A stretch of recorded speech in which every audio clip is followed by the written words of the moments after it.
sa major, minor surgery, tapos yung sa delivery. So ngayon, tatlong na lang.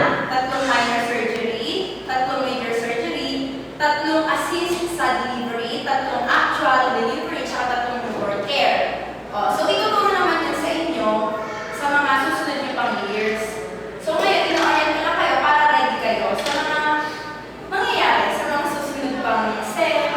So gano'n. Next, ano pa ba?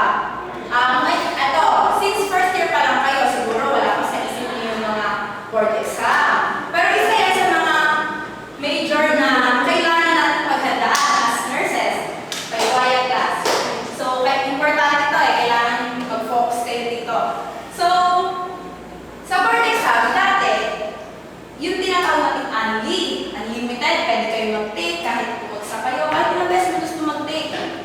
Pero ngayon, sa new curriculum, hanggang 3 takes na lang, guys. So, ibig sabihin, kung 3 times ka lang bumagsak, wala ka ng chance. You have to repeat the nursing course. So, yun lang. Okay, yun lang. So, ngayon, i-dismiss ko na kayo ng maaga. Gusto ko lang na... May question po. Yes, ano po yun? Yung ano po namin, yung major, ano po namin? Major. Ano po yun? Major, hindi po, ano nga Major yun? subjects. Subjects po. Ano po ba yun? Kasi po yung sa atin ko, ano lang po ng NCM 1. Okay. Buti na tanong mo. Good question, no? So, dati, hanggang NCM 105 tayo. Ngayon, hanggang 107 na. So, nadagdagan ng dalawa. Pero may tanda. Bukod naman doon, may mga nabawas naman sa old curriculum na wala sa inyo.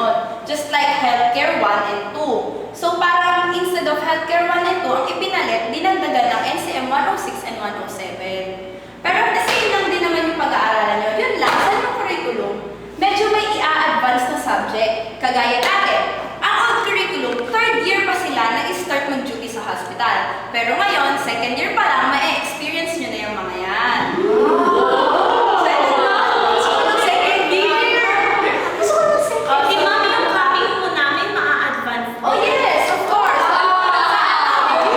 Siguro probably first semester ng second year nyo is yung capping and pinning na po.